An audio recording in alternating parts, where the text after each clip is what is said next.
సినిమాల్లో హైందవ ధర్మం మీద దాడి ఎలా జరుగుతుంది, హైందవ ధర్మ హననం ఎలా జరుగుతుంది అనేది ఒక 3 కోణాల్లో 3-4 ఉదాహరణలో క్లుప్తంగా విభజించి వివరించే ప్రయత్నం చేస్తాను. ఇక్కడ దాడి 3 కోణాల్లో జరుగుతుంది. అందులో ఒకటి కావ్యేతిహాస పురాణాలని వక్రీకరించడం, 2 తెర మీద కనిపించే పాత్రల్లో వినిపించే పాటల్లో హైందవ ధర్మాన్ని దుర్వినియోగం చేయడం, 3 తెర వెనక మా ముందు అన్యమతస్థుల ప్రవర్తన. ఈ 3 అంశాల్లో మొదటిది కావ్య పురాణేతిహాసాల వక్రీకరణ. వాల్మీకి రామాయణం, వ్యాస భారతం భారత సాహితీ వాన్మయ శరీరానికి 2 కళ్ళ లాంటివి. కానీ అదే వ్యాస భారతాన్ని, అదే వాల్మీకి రామాయణాన్ని వినోదం కోసం వక్రీకరించిన సందర్భాలు కోకొల్లలు. గత కొన్ని సంవత్సరాల ముందు వచ్చిన చిత్రాల నుంచి నిన్న మొన్న విడుదలైన కల్కి చిత్రం వరకు కూడా కర్ణుడికి పాత్రకి అనవసరంగా ఆపాదించిన గొప్పదనాన్ని చూసి ఒక సినిమా రంగానికి చెందిన వ్యక్తిగా నేను సిగ్గుపడుతున్నాను, నిర్మోహమాటంగా చెప్తున్నాను. అది కూడా ఈ కృష్ణా జిల్లా గడ్డ మీదే నిలబడి చెప్తున్నాను. అప్పటి చిత్ర దర్శకులు, ఇప్పటి చిత్ర నిర్మాతలు ఇదే జిల్లా వారికి చెందిన వారైనా సరే పొరపాటు అని మనం చెప్పకపోతే ఈ హైందవ ధర్మంలో పుట్టినట్టు కాదు, ఈ హైందవ ధర్మాన్ని ఆచరించినట్టు కాదు, హిందువుగా ప్రకటించుకోవడం వ్యర్థం అని చెప్పి ఘంటాపథంగా తెలియజేస్తున్నాను. ఇప్పుడు ఈ సభలో, ఈ గొప్ప సభలో సత్యవాణి గారిని అభినవ ద్రౌపదిగా వక్తలు అభివర్ణించారు. ఆవిడే ఒప్పుకుంటారా? నిండు సభలో ద్రౌపదిని వలువలు వలచండి అని సలహా ఇచ్చిన కర్ణుణ్ణి సూర్యుడు అంటే సత్యవాణి గారు లాంటి మహిళా మండలి ఒప్పుకుంటారా? గంధర్వుల్ని చూసి, గంధర్వ సైన్యాన్ని చూసి ప్రాణమిత్రుణ్ణి కూడా వదిలేసి ప్రాణభయంతో పరుగులెత్తిన కర్ణుణ్ణి ధీరుడు, సూర్యుడు, వీరుడు అంటే ఈ హైందవ సమాజం ఒప్పుకుంటుందా? ఇలా ఎన్ని విధాలు చూసినా దానంగా వచ్చిన రాజ్యంలో తనకొచ్చిన కొద్దిపాటి సంపదని ఏదో దానాలు చేసినంత మాత్రాన ధర్మరాజు అంత గొప్ప దాత అని చెప్పి కర్ణుడిని అంటే మన సమాజం ఒప్పుకుంటుందా? నిన్న మొన్న వచ్చిన కల్కి సినిమాలో అగ్నిదేవుడు ఇచ్చిన ధనస్సును పట్టిన అర్జునుడి కంటే సూర్యుడిచ్చిన ధనస్సు పట్టిన కర్ణుడు వీరుడు అని చెప్తుంటే యుద్ధంలో నెగ్గేది ధనుస్సా ధర్మమా అని ప్రశ్నించకుండా మనం ఊరుకుంటామా? ఒక్క భారతంలోనే కాదు, వాల్మీకి రామాయణంలో రాయి ఆడదైనట్టు, రాళ్లను తేల్చి వారధైనట్టు, రాముడు లవకుశుల మధ్య యుద్ధం జరిగినట్టు, ఇలా చిత్రీకరణకు అందంగా ఉండడానికి ఎన్నో అభూత కల్పనలు, ఎన్నో వక్రీకరణలు జరుగుతుంటే ఇంకా మనం ఇలా ఊరుకుంటూ ఉంటే ఎన్ని సినిమాలు ఎలా వస్తాయి? ఒక్క వక్రీకరణే కాదు, చిత్రీకరణలో, గీతాలాపనలో ఎన్ని రకాల హననాలు జరిగినాయో మనం గమనిస్తూ ఉండాలి. మీరు కొంతకాలం క్రితం ఒక హిందీ పాట వినే ఉంటారు, దమ్మరదం మిట్ జాయహం బోలో శుభశ్యాం హరే కృష్ణ హరే రామ్. రండి దమ్ము కొడదాం, కలుసుకుందాం, శుభ సాయంత్రం చెప్పుకుందాం, తర్వాత హరే కృష్ణ హరే రామ్ అందాం. భగవత్ తత్వాన్ని, భగవద్భక్తిని జగత్ ప్రస్తుతంగా జగద్విదితం చేసిన ఇస్కాన్ వారి నినాదం హరే కృష్ణ హరే రామ్ ని ఒక ఐటమ్ సాంగ్ లో పెట్టుకుంటే ఒప్పుకుంటామా? మీ ముందు ఇప్పుడు 2 దారులు ఉన్నాయి.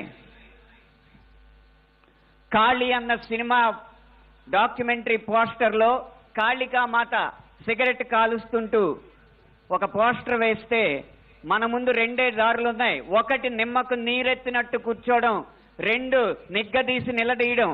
మీ దారి 1, 2? పీకే అన్న సినిమాలో రాయి మీద పాన్ పరాగ్ ఊసి అదే శివలింగం అని చెప్పి వెటకారం చేసి అన్య మతస్థుల మందిరాల్లోకి మాత్రం వెళ్లకుండా వాళ్ళు తరిమి కొట్టినట్టు తెలివిగా తప్పించుకున్నారు. అప్పుడు మన ముందు 2 దారులు ఉన్నాయి, నిమ్మకు నీరెట్టినట్టు నుంచోవడం, నిగ్గదీసి నిలదీయడం. మీ దారి 1, 2? కాస్మిక్ సెక్స్ అన్న సినిమాలో ఇంత అద్భుతమైన పీఠాధిపతుల ఆహార్యాన్ని అనుకరించి గురువులు పీఠాధిపతులు వచ్చిన శిష్యురాలతో శృంగార కార్యకలాపాలు చేస్తున్నట్టు చూపెడుతున్నారు. మీ ముందు రెండే దారులు ఉన్నాయి. ఒకటి నిమ్మకు నీరెత్తినట్టు కూర్చోవడం, రెండు నిగ్గదీసి నిలదీయడం. మీ ఆప్షన్ ఒకటా రెండా? ఎంఎఫ్ హుసేన్ లాంటి చిత్ర దర్శకుడు, చిత్రకారుడు సరస్వతి దుర్గా మాతల బొమ్మల్ని అశ్లీలంగా వేసినప్పుడు వారి కోవలోనే అక్రమ్ హుసేన్ అనే చిత్రకారుడు కృష్ణుణ్ణి బార్లో ఉంచి గోపికల్ని బికినీల్లో చిత్రించినప్పుడు మన ముందున్న దారులు రెండే రెండు. ఒకటి నిమ్మకు నీరెత్తినట్టు కూర్చోవడం, రెండు నిగ్గదీసి నిలదీయడం. మీ దారి ఒకటా రెండా?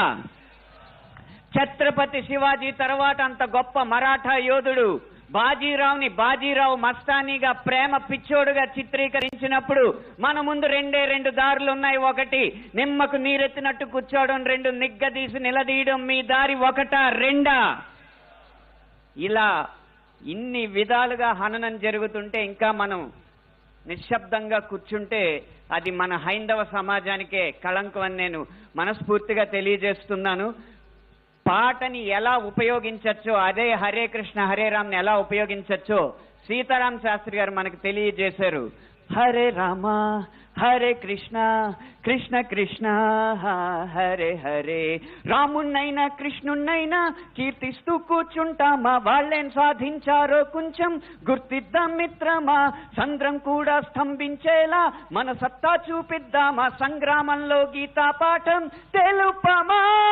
ఇది పాట రాయడం అంటే, ఇది పాట ద్వారా సమాజ హితం కోరడం అంటే, ఇది పాట ద్వారా మార్పు తీసుకురావడం అంటే, ఇది పాట ద్వారా ఉత్సాహం రేకెత్తడం అంటే, ఉద్వేగం రేకెత్తడం అంటే, ఉత్తేజితుల్ని చేయడం అంటే, ఈ దారిలో మాలాంటి పాటల రచయితలు అందరూ నడవాలని నేను కోరుకుంటున్నా. ఇక ఆఖరి అంశం మాకు వ్యక్తిగతంగా జరిగేది తెర వెనక సినిమాల్లో అన్య మతస్థులు చేసేది ఒక్క అనుభవం చెప్పి మీకు ముగిస్తాను. ఒక సినిమా పాట రాయడానికి నేను ఒక సంగీత దర్శకుడి దగ్గరికి వెళితే ఆ పాటలో బ్రహ్మాండ నాయకుడు అన్న హిందూ పదం ఉందని చెప్పి ఆ పాట చేయనన్నాడు. నువ్వు ఒక్క హిందూ పదం ఉందని చెప్పి పాట చేయనన్నావు కాబట్టి జీవితాంతం నువ్వు చేసిన ఏ పాటకి నేను రాయనని చెప్పి ప్రతిజ్ఞ చేసి 15 సంవత్సరాలుగా ఆ వ్యక్తికి నేను పాట రాయలేదు.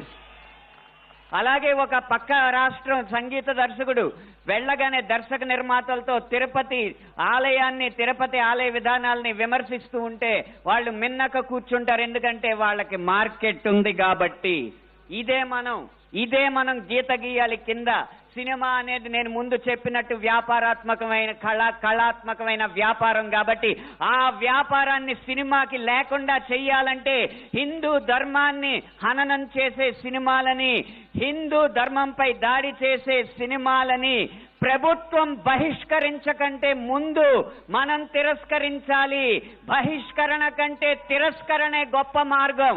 ముందు మనం తిరస్కరిద్దాం. వాటికి వ్యాపారం రాదు, డబ్బులు రావు. డబ్బులు రాకపోతే ఏ నిర్మాత వచ్చి హిందూ ధర్మాన్ని హననం చేసే సినిమా తీస్తాడో మనం చూద్దాం. భం భం భం భం భళా భళా మోగిందిర శంఖారావం, ఇది హైందవ శంఖారావం. హిందూ బంధువులందరొక్క ముందుకే గమని భావం, ముందు చూపాలి ప్రభావం. 3 నిమిషాల ఈ పాట రాసే అవకాశాన్ని, 5 నిమిషాల ఈ ప్రసంగం చేసే అవకాశాన్ని నాకు ఇచ్చిన ఈ నిర్వాహకులకి వేవేల పాదాభివందనాలు తెలియజేసుకుంటూ జై హింద్, జై శ్రీరామ్.